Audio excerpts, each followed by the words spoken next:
Yo, it's Pranav, and in this video I'm going to talk about why you should read books. Now, I could write a whole summary, a whole script, a whole idea list of this is what reading does for you. This is the benefits of reading or why it's so awesome that you should read. I'm not going to do that. Now, backstory, I read a lot of books. Right now, I have over 80 books read this year. I plan to hit around 150 to 200 by the end. Last year, I ran over 126. So I read more than the average amount of like the average person. Why should you read books? One, they make you smarter. They make you a more intelligent person. Even if you read only nonfiction books, right? Ignoring fiction, you become a smarter person because you're exposing yourself to ideas. You're cutting away all these ads and bullshit that you're going to see on media or on the television. Books demand more of a cognitive effort to see these ideas, to act upon ideas that you see. If you read a money book, right, The Millionaire Fastlane by MJ DeMarco, if you read his excellent book on money, it's great if you just read it, right? You got these ideas in your brain. You've opened new perspectives, new doors in your mind that you didn't even know were there. That's awesome. But beyond that, it also demands you to examine these thoughts, apply it into your life, make actionable change. And a book is powerful in the fact that you can open it up, go to wherever you want, and there's no catch. A book isn't anything else besides what it is advertised to be. When you get a book on money, say by MJ DeMarco, you're getting a book on how to make money, how to change your life, to have financial freedom, all packaged in a yay big package where you open it up, you read with your eyes, you focus with your attention, and voila, if you act on the principles that you learn in the book, you have the power to suddenly change your life. When has television ever done that? When have video games ever done that, right?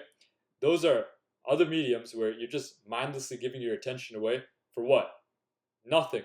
You're not going to get anywhere in life compared to books where you're becoming more intelligent and you basically have a conversation with, say, Tony Robbins, this very successful, very rich person who has made businesses, who's made money, and he has like a couple books on interviews with he's done with people even more successful than him, like billionaires like Warren Buffett.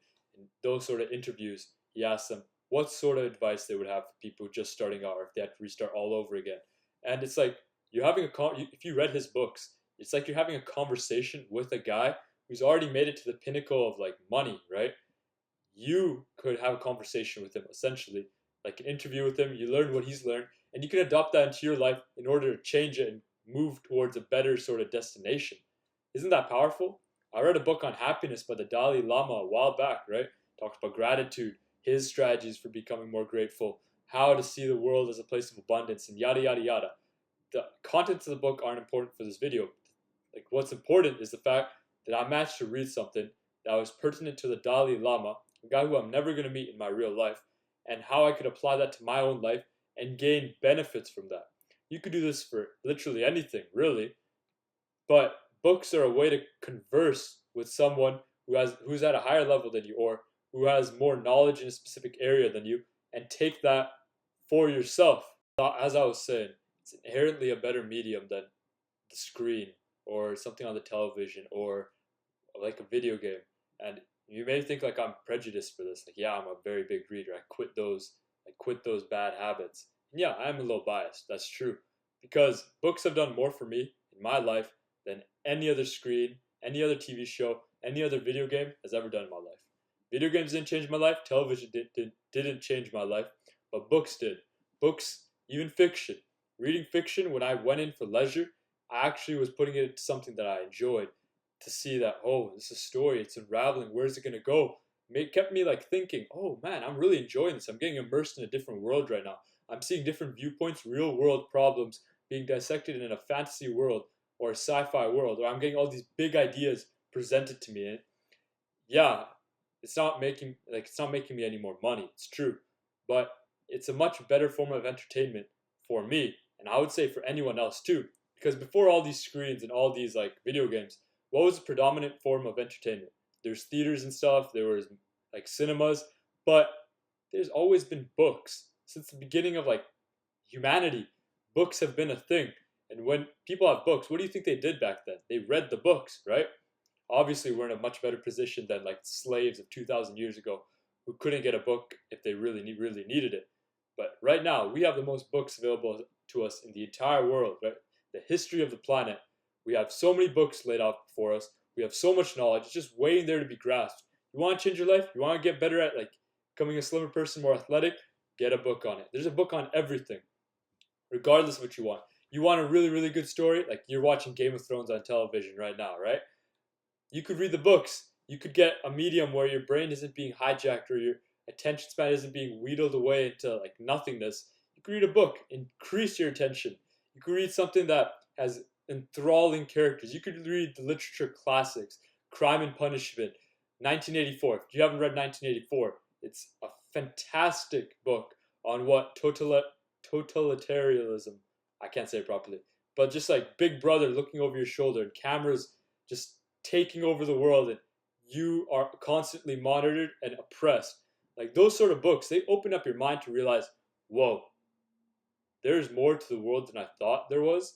And this is actually scary because this could be a real thing. It forces you to think deeper, become a more deep person, and actually examine the world around you and what it's like.